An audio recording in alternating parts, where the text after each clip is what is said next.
Question authority. Control my own destiny. Forcing change, breaking free from the gears of the machine. Changing my world so I can live. Execution, power shift. Changing my world so I can live. Execution, power shift. Power shift. Power shift. Power shift. Hi everyone, this is Milo Silvestro from Fear Factory, and you're watching SAGAS. What's going on, everybody? This is Corbin, the Serpentine Skipwith, and I'm here with a very special guest. If you'd like to introduce yourself. Hey guys, I'm Tad from TYR. Nice to see you all. Thank you again for taking this time out. I really appreciate it. No worries, man. All right. So the reason why I have this amazing guest on is because I want to talk about your guys' time in Australia. Because it was your first time here, correct? First time? Absolutely, yeah. The original dates would have been in 2020, but we all know what happened then. So it got postponed quite a lot of times. Then also seemed like it's going to be cancelled, but in the end, we were very happy that we were able to realize it. Yeah. All right. So starting from the beginning. What order? Because Melbourne last on your tour list? Last place? I think Adelaide wasn't it? Oh, yeah. I think Adelaide was the last, and Brizzy was maybe the first show. Oh, yeah. I'm a bit shaky on the dates because that tour was quite intense with almost no sleep and a lot of flying and vanning between Sydney and Brisbane. No, Canberra, and all the whole jet lag thing. I mean, it was grim in terms of time management and no sleep. But yeah. So I think we started in Brisbane and Sydney, Canberra, Melbourne, and Adelaide. That's 5, right? Yeah. Yeah. So before you came here, were you told anything about Australia? What it would be like, the climate, the people? Were you told anything? Well, yeah, of course. We were told don't go outside in the in the backlands or in the bushes because everything is going to try to kill you. And you guys in Australia told us the same thing, so we thought, yeah, well, maybe it's best to keep that in mind. But I mean, we didn't even have time to go out in the wilderness. But yeah, maybe next time. Of course, regarding the people, I mean, we of course we met some Aussies before. And we had overall the impression that you guys are very laid back and and easy to deal with, and that was exactly what we experienced on our short tour in Australia. But it was super fun and absolutely worth it, and we can't wait to come back. Yeah. And okay, so I can only talk for Melbourne because that's the show that I was at because I live in Melbourne. So it, like I have to say, from a fan's perspective, me and my girlfriend, we got there, and it was just the best feeling in the world to see, however many people it was, all waiting in line, dedicated TFNs. They have the shirt, they have the merch, they have the patches, the biker kind of jackets, and we were waiting in line with those people to get in, and just to see so many dedicated, fans for you guys, especially for your first time in Australia, it was such a wild experience. Yeah, definitely, man. I mean, we were surprised as well. I mean, turned out extremely well. We even had to reprint shirts in Australia because you guys just bought everything we brought. So, I mean, that's a good sign, right? And of course, all the love and support we got after and during every show of the tour was astonishing and amazing. I mean, just like you said, for the first time, it was beyond any kind of expectations. Yeah. So yeah, I remember at the Melbourne show there was 2 openers before you guys. You guys were the main event. Yeah. Yeah. Did you guys like choose yourselves, or was it the company, like the label, that chose for you? I have to say, I'm not sure how that went off. I think it was from back in the day when we originally planned the tour, and that was back with Arcona as a co-headliner. And unfortunately, Arcona wasn't able to join us because of the situation in Russia. Well, let's say about the war with Ukraine. So that was very difficult for them, and of course, we were looking forward to having our friends join us, but it is what it is. I'm really hoping for them that they will be able to tour again soon, especially since they just got out a new album in the last couple of months. So the 2 openers, I was Beast Impaler and oh Jesus, remember the other name. I'm so sorry, but anyways, these guys, lovely guys by the way, were on the roster since day one, I think. So there haven't been any changes, and that must have been either from the local promoters, the decision to get the guys on. Romahoy were the others. Yeah, exactly. And so yeah, we did not have a say in that per se, but it was a great decision because the package worked very well. I remember thinking when I was in the crowd for the second act, because the first act, me and my girlfriend missed it only because we were outside having a smoke and we didn't realize, no one told us it was on. We're like, oh fuck. So we got inside for the second act, and that dude is huge. Oh yeah. He is a fucking giant. He really is. I was like, what the fuck? But very fun. Very How fun. tall is he? Do you know how tall he is? Like his I have no idea. I mean, he's also, quite broad. So yeah. I don't know if he is 2 meters, but probably around that. But yeah, it's a fine specimen of a man. Yeah. And, my first thought was he's like a human Shrek. It's a good thing, a very good thing. But I was just like, fuck, he's a real. The way he was dressed, he had the same brown thing, the vest. The vest, yeah. Yeah. So I was like, geez. But it was very funny because I remember him saying, it was like halfway through the set, and I remember him going, oh, do you guys want to hear a new song that's got mixed reviews? Funny, like tongue-in-cheek comment, but everyone laughed. Yeah. Fun moment. Yeah.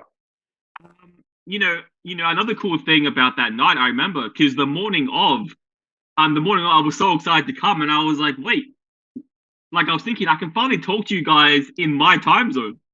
Like that's so cool, because like obviously in the past it's your guys' time zone and a bit confusing to connect the two, but now you guys are in Melbourne time zone, and I remember I was on shift, I was working, and I was like, fuck, I can just message them right now and they'll be my time. Yeah. I was so excited. Yeah. I mean, it took us, I don't know, I think like 25, 26 hours to get there because we had a show in Copenhagen, Denmark. Then we went to Frankfurt the day after and flew from there to New Delhi. Then we had a few hours layover, and then we flew to Sydney, and then we flew to Brisbane.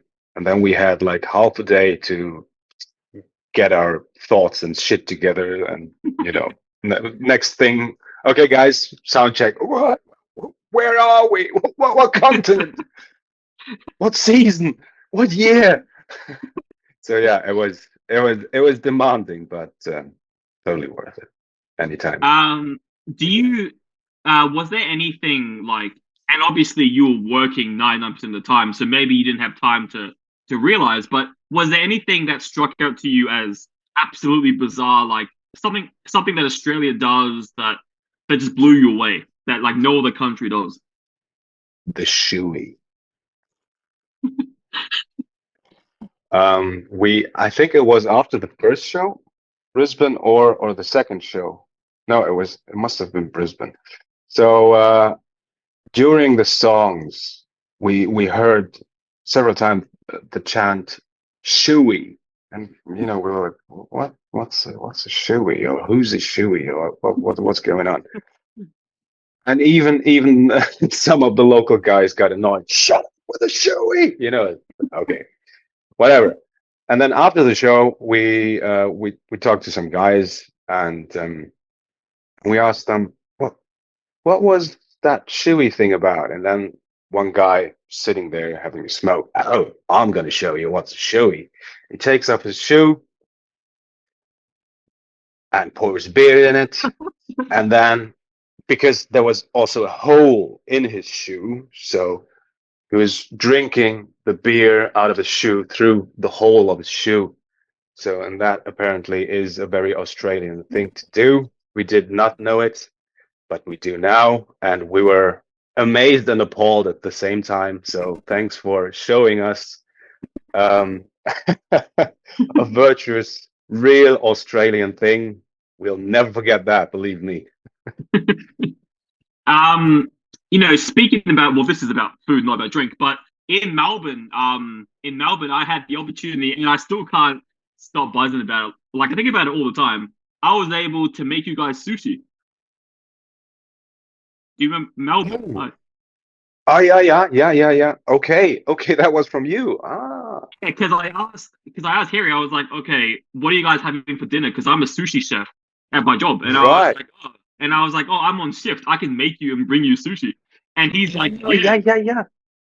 I remember that. Yes. Especially since I don't eat meat. I'm vegetarian, so there must have been some vegetarian mutton as well. Yeah.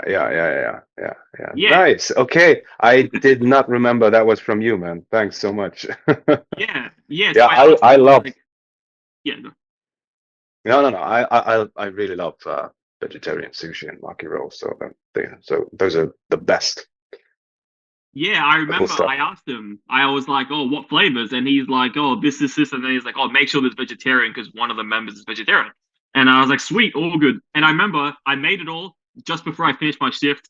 I bought it all. And then I came home from my shift. And then me and my girlfriend got driven to you guys. And then the guy that ran the building, the promoter, whatever he is, he took me to the room with the mini fridge. And he put it in there. And then I went back out with the fans. Yeah, I was so happy. I was like, yes, I got to make dinner. Oh, nice. Still am. Thanks, man. Yeah. It's my job, I'm happy. I'm happy that my sushi went international. Yeah, definitely, man. That's great. So, speaking of, all right. So the show in Melbourne, you guys are obviously the final act. What was it like standing there, like obviously this wasn't your first show in Australia, but standing there, just not sure how many people turned up, the actual number, but a whole sea of people there. You guys get on stage. What was it like? Was it like an insane feeling? Was it goosebumps? Well, it's, to be honest, it doesn't really matter where we play the show as long as we get this as we get the connection with the people there, and it doesn't matter if we play for 50, 500, or 15,000 people, because obviously we played bigger festivals as well where we had huge crowds, but it's always about the reaction or action and reaction of the crowd. So if that's not there, then it doesn't matter where we are or how many people we play for. It's just like, yeah, okay, it was okay. But in Australia, in every of the shows, all the 5 shows we did there were really very wholesome and very intense because we just saw from the first moment that everybody is really riled up and can't wait to start, jumping around and headbanging and whatnot. And you people all knew the songs by heart, and it was a really great feeling. And that is what I personally am very grateful for. That I have the privilege of being in such a situation, so that I love what I do on stage, and I see that many people love what we do, and it's just it's an absolute win-win situation because it's just joy, pure joy you give and you get back in exchange. Yeah, because it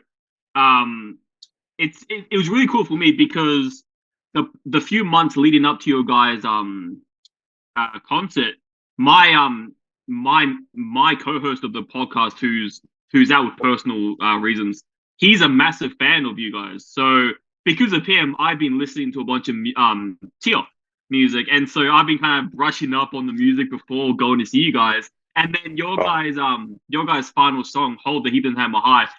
For a whole month after that concert, I was playing that song and just getting goosebumps, like remembering the concert. It was wild. Nice. Yeah. Yeah. This is definitely something we will remember until we die. I mean, seriously, the first tour down under, and definitely not the last. So I can say that much. We're still we're already working on stuff. So, Nice. Yeah. Do you remember at the Melbourne show? Like, I found this so funny. I think it was like halfway through your guys' set. When Harry was speaking, he was like, "Oh, we finally got his. It's been so long." And some fan chanted like, "It's been a few months," or something like that. And then he replied, he's like, "Oh, more like a few decades." No, I don't. But yeah. Yeah, I was in the Yeah, crowd. but And it's about all these kinds of interactions with the people, that you don't really have on a big festival show. It's the club shows, the sold out few hundred or maybe 1,000 people or capacity club shows where you can do that kind of thing. You have that kind of intimacy with the crowd, and that's really one of a kind. yeah. Actually, what's funny is I remember during the second opener, when they were setting up, because I watched them set up before playing, and the singer, or the guitarist, one of them, was smelling the microphone and shaking his head. And I was like, oh shit. Yeah. I mean, that's why you should always bring your own microphone. It's getting grim. Oh, those smells. But yeah, I mean, it's have you seen the movie Spinal Tap? A long time ago, but yeah. Yeah. Okay. So it's about this. It's a mockumentary about about a heavy metal band from UK in the 80s, and in the beginning, the director speaks about what to expect, and he talks about you will see the hard-working heavy metal band and the smells of it. Yes, the smells are always there. I mean, just think about all the stage clothes and you sometimes you just don't have the capacity of washing them or even have a shower or so smells, yeah. So that day or the whole tour, could you were the microphones that bad? And what do they smell like if they were? The microphone? Well, Yeah. I mean, it's it's just you don't want me to talk about that stuff. I mean, it gets grim. It gets grim. No, I'm but thinking that's body the odor. thing of the singer, huh? I'm thinking body odor. That's what I'm imagining. Yeah. Oh yeah. Bad. It's just It's funny just because bad. like I said, I remember the guy in the mask. Well, they're all the masks. Yeah. When they were setting up, and then I saw the guy go up to it, and he was looking at the other guy, what the fuck? And I was like, oh shit. Oh man. How far away was your hotel from the venue? Your guys' hotel? Melbourne. I don't really know. I don't think it was that far away, but we always had a driver or a van to pick us up. Like I said, it's a bit blurry because after the sound check, we usually rushed back to the hotel to catch at least 1 hour of sleep because it was just so intense to get used to the new time zone. So that's why the the drives from and to the hotel, can't really remember, not really. So yeah, but I know that I really enjoyed, especially Brisbane and Melbourne, the cities. So we had the chance to walk around a little bit, so that was nice. Yeah, we always try to at least catch a glimpse of our new surroundings. Sometimes it just doesn't fit in terms of time, but so usually we try to make up at least 1 or 2 hours for that. Did you get a chance to try Australian food? Well, I guess you would have had to. What Australian food's like our fast food, our normal food. I think Gunnar had kangaroo. I think. Do you like it? I'm not sure. Yeah. As far as I can remember, he did like it. Yeah. So, but yeah, I'm not sure if there's so much authentic Australian vegetarian food, is there? Yeah, I guess not. Not really, right? So yeah, you maybe ask the guys next time. So, but Oh, I yeah. think Gunnar had kangaroo steak. Yeah. Did you notice anything? Did you guys buy anything? And because for me, I find it interesting. It's a weird thing to find interesting, but I always, whenever I talk to someone from a different country, I like to ask about prices and about costs because I'm curious, compared to me, how cheap or expensive. And did you guys notice anything if Australia was way more expensive than where you guys are from, or cheaper, or anything like that? No, not really. I mean, you have to know that the Faroe Islands are incredibly expensive. I mean, people have quite good wages here on average, but the life costs are just insane, and the rents and stuff. But I mean, I'm not from the Faroes originally, so I live in Budapest in Hungary, but I'm going to move here because right now I am in the Faroes, but I'm going to move here in a few months for Nice. at least half a year, 1 year, we'll see. Anyway, so of course Australia compared to Budapest or Hungary is still way more expensive, but it's especially if you're a lot in the Scandinavian countries, you don't really get riled up in regards to other prices, because Norway and Denmark and Iceland, I mean, it's as expensive as it gets. Yeah. After the Australia, so after your last city in Australia, were you guys able to just go straight home and relax, or did you have other commitments like other concerts to do right after? No. We I think that, yeah, Adelaide show was the last show for at least a few months. So I was focusing on my other band. I have a progressive death black metal band in Budapest called Rivers Ablaze. By the way, that album will be released in like a month or 2 months. Yeah. So no other shows. So we had some time to recharge the batteries. But it was very nice. We went to like a wild park there around Adelaide, Gorge Park, I think it's called. That was very nice. Yeah. That was cool. So at least we had some kind of Australian experience. Yeah. You must have when you got back home, you must have just passed out. Slept. Most probably, I don't really believe I don't really remember how I went home. So probably I slept for like 20-25 hours.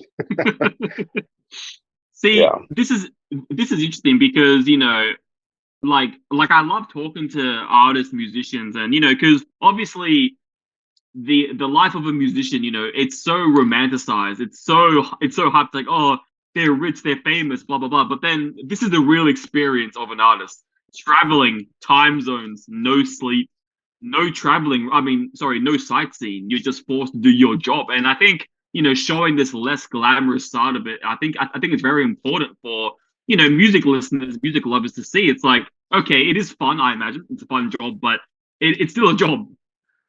And you got to do shit to maintain your job. So You're absolutely crazy right. lifestyle. I mean, yeah, many people forget that, or don't even think about the dark side of it, or there's a lot of shitty work involved, and you many times people forget about the decades you put in before you reach some kind of level where you're able to tour the world, or even make a bit of money out of your shows, or your music.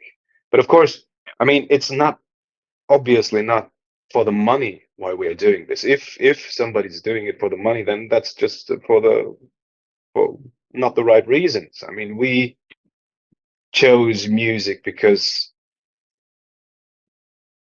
it's just, there is no other way for us. We even if we would have to pay to play music, we still would do that, because it's just how we express ourselves, and it's just that comes from us naturally. And so that's why we take up with all the shit we have to go through to to write an album, or to record, or to fly to a distant continent, and then pull off a couple of shows with like 2 or 3 hours sleep at night, and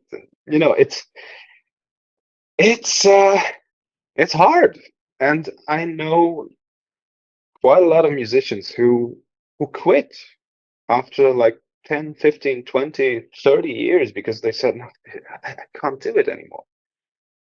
And right now I'm saying I'm never going to quit. And I'm pretty sure that is a fact. But I can also understand the people who say, no, it's just not worth it for me anymore, or they don't give they don't get the same motivation out of it as like 10 years before. But yeah, if you go into music, well, be prepared. It's not gonna be it's gonna be rough. It's gonna be fucking rough. And you better have a plan B because I mean, we just saw what a pandemic can do to the whole industry for years, right? You have to have something you can rely on, you can do instead, or parallel to music, because not being able to play is just the fucking worst. I can imagine. Yeah, they're a rough time. It's interesting. I forgot who said it.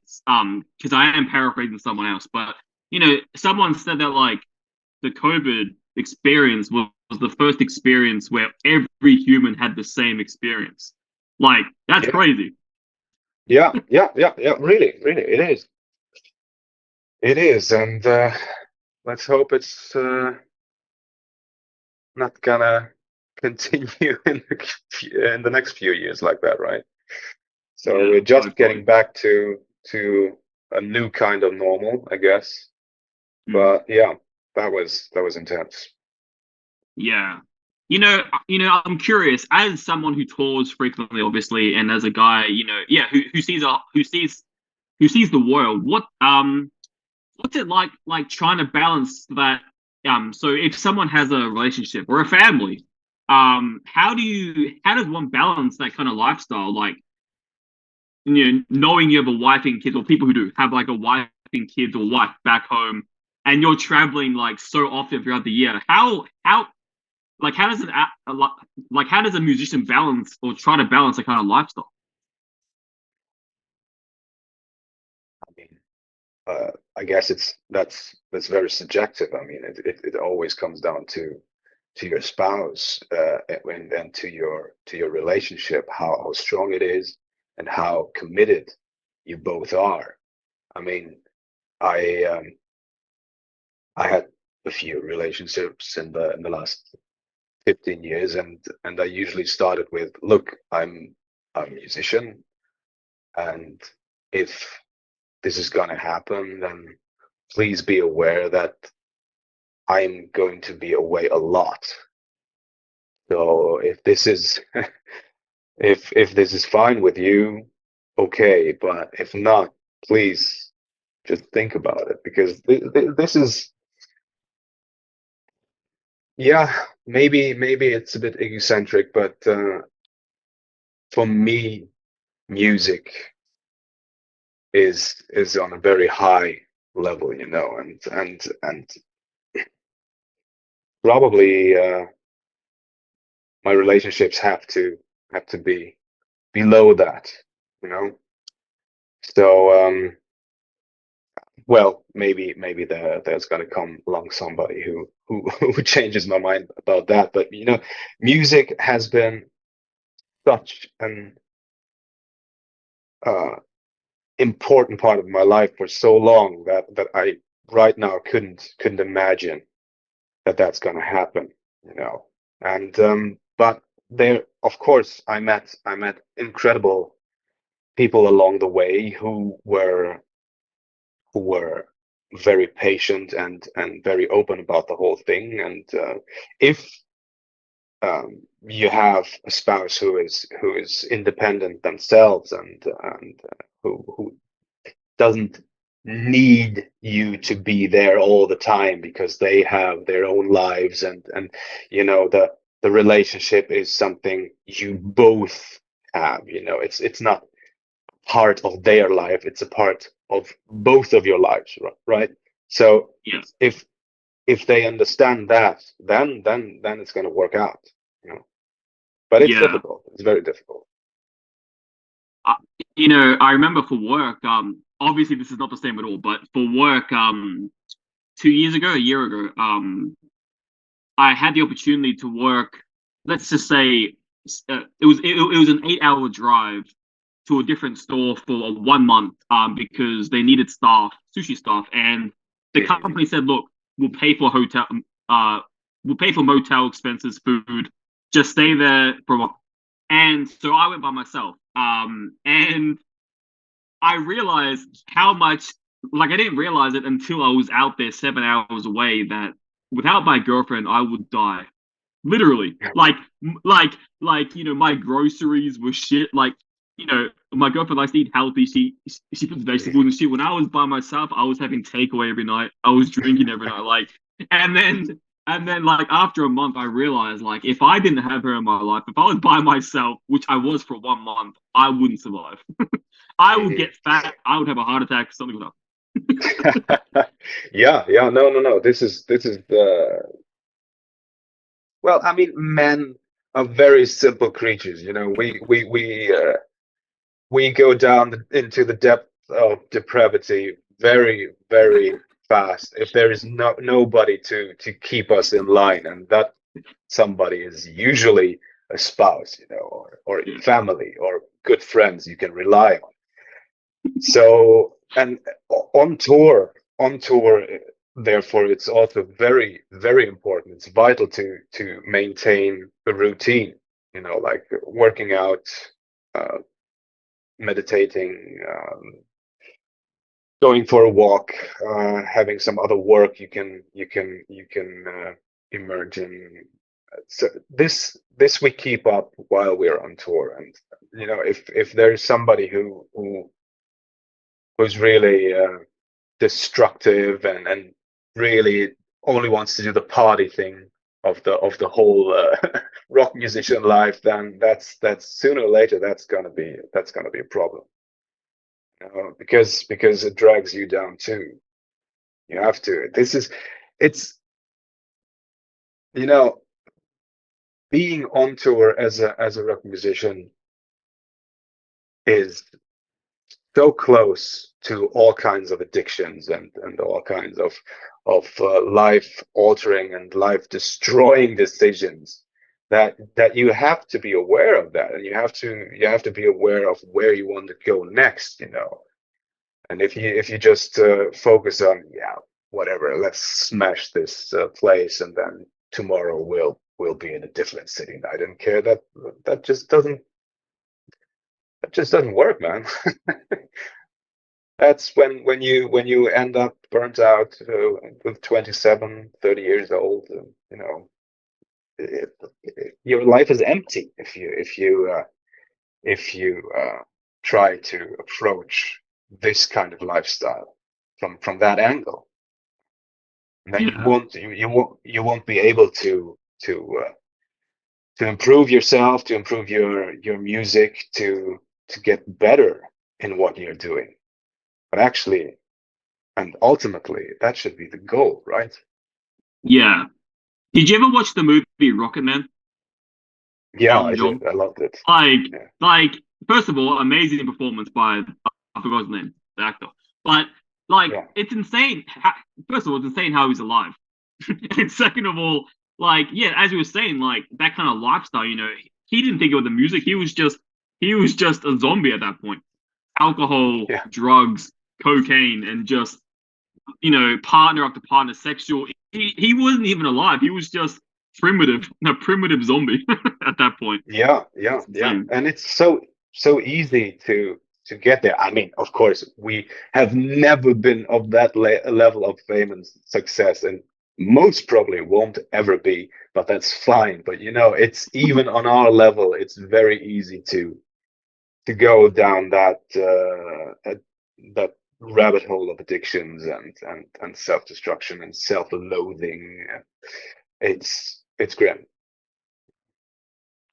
Yeah, going back to what you said a few minutes ago, how you were saying how music is so important to you, that it's here and everything else is kind of below it. I feel like it's hard to explain. I feel like if you're a music addict, which I am also, I feel like it's impossible to describe to someone who's not, because obviously everyone says I love music. Everyone loves music. It's everyone, construction workers, everyone loves music, but there's a certain level if you're a music addict where you can't stop thinking about music. You're always if you're an artist, you're always trying to make new music or be creative or express that outlet. For me, I'm always trying to discover new music. I'm always studying artists. I'm always trying to find new music. And I think saying that it's this high for you, I don't think that's an egotistical thing. I think music addicts, we just have such a high respect for music that it like nothing else can really compare to the way music makes us feel. To me. Yeah, I have to agree with you on that. That music is really something life demanding, but also life giving. But I have to add something to what I said before. So, the thing is that, of course, yes, music is my number one priority in life, but I think it wouldn't be if I wouldn't have the people uh, whom I can come home to, and who support me, and who love me, and who accept me as who I am, at my best and at my worst as well. And I just want to make that clear, that without these people there, I wouldn't have the possibility to love music as I do, and to make music as I do, or as we do. Yeah. So this is maybe it was kind of bad phrasing from my side, so that everything is below that, because those people who really count in my life, they will always be on the same level. It's just from a creative uh, viewpoint in life. That's what I meant with music being on the top. But without the people, that would be impossible. Yeah, no, I understand. Yeah, I completely agree, because I've been with my girlfriend for 10 years, over 10 years now, and I love music. I love doing this. I love getting interviews. I love doing reviews. The podcast. I love doing all this stuff. But as you said, coming home, if I've had a shit day at work, for me there's nothing better than putting music on to escape it. But then when I come home, seeing her and her comforting me, telling me everything's okay, and that warm love you get from someone special in your life is just you can't match it. Yeah. Yeah, that is absolutely true. Absolutely true. It's always good if you meet that special one. I've even got I don't know if you can see it on the camera, but I've even got our anniversary tattooed. Oh, nice. Oh, yeah. Yeah. So long time. Yeah. Before Cool. Uber, do you remember? Did you guys have Uber? The ride? taxi. Yeah. No. Not here. Not here. We had it in Hungary, but they banned it. So. Why? Well, apparently the taxi lobby is quite strong in Hungary. So, but it's a very political thing. So let's not go down that road. Fair enough. So I'm curious about touring. You guys have been a band so long. You guys have to have, at this point, and I will not refuse a no for an answer. You guys have to have pet peeves. For example, one of the members in the band has to do something while you guys are in the hotel or in the van that must annoy you, like snoring or something. Something has to happen. Well, yeah, sure, but you put up with it, because I mean, I guess it's kind of special in our situation, because we're not only bandmates, but we're pretty good friends also, so we get along very well personally. And I know that that's not the case in every band out there.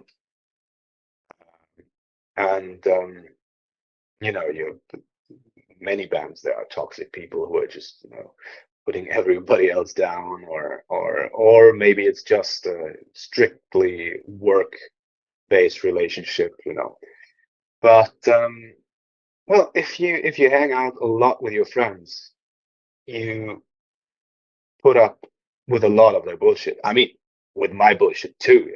Don't get me wrong. I know I have my bad moments.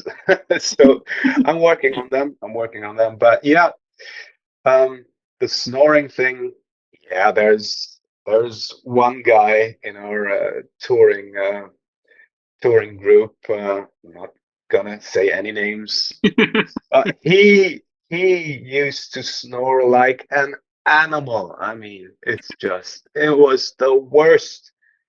Once I had to leave the house and I slept in the van because it wasn't enough to change rooms. I had to leave the house, and but he got he got this transportable oxygen mask, and since then everything's peachy. So no, but seriously, it's yeah, the you put up with a lot of shit from your friends, and they do with your shit as well. So that's what friendships are about. So you just I'm not gonna rat anybody out here. Is there a without naming names? Is there a prankster? Is there anyone in your group that loves pranks? Of course, there is. Okay, there is. so what's a funny story that you can say? You don't have to name names, but like a funny story, a funny touring story, prank or something funny that's happened, that stands out to you. Oh. The problem with this kind of questions is that there have been many stories over the years, and on a long evening of beers and drinks, these stories come back. But it's the stories standing out are usually yeah you know not for under 18. No, I'd rather not go into that right now because there are funny stories, but it would take me some time to remember them and put them together. But yeah, we have quite a lot of Gunnar, our bassist. He is, I mean, even after 2 hours of sleep, he always is the one to cheer everybody up. Wow, So, you're a very respectable man, very honorable man. The band will be happy when they see yeah, this. They'll be like, "Oh yes, I fucking hope so. you put one for the team." Yeah. Yeah. Well, look. It was just like if it wasn't obvious already, me reaching out to you. The Australian tour was amazing. Look, I remember I had work the next day in the morning. I got home like 1 a.m, and my shift started at 7. So I remember I was like half dead. I was drinking that night too, so I was like kind of not hungover, but I wasn't there 100%. And I still remember just buzzing. I was like, I went to see Tia. And I was like first time in Australia too. So that's a memory I'll always hold on to. That's great, man. Thanks. Believe me, we are really happy and proud that we were able to pull it off finally. And like I said, we will be back soon. Well, when that day comes again, I will definitely be there again. And Awesome. maybe I can make it a tradition where every time you come, I'll bring you more sushi. Vegetarian Yes, sushi. please. That would be amazing. That can be our little tradition. Whenever you come to Melbourne, I'll cook you dinner. Awesome. Thank you. Yeah. Again, thank you again for your time. I don't know what time it is there, but I still really appreciate it. Yeah, no worries, man. It's close to noon now. Well, 11:30. So it's light of day outside. Nice. It's 8:30 p.m. for me, but I have a day off tomorrow, so I can stay up all night. It's good. Yeah. Again, Tomorrow we'll thank you be so off much. to Sweden. Yeah. Oh, We'll be off to Sweden for the Monogarm open air. So we have a long day tomorrow, but it's gotta be worth it. Definitely. nice. Well, I can't wait to see footage of that if that's ever posted. And yeah, again, thank you so much for your time. And yeah, once this is all wrapped up, I'll send you the link, and yes, we can go from there. Definitely, man. Thanks for having me. All right, thank you very much. Have a good one. Yeah, you too, man.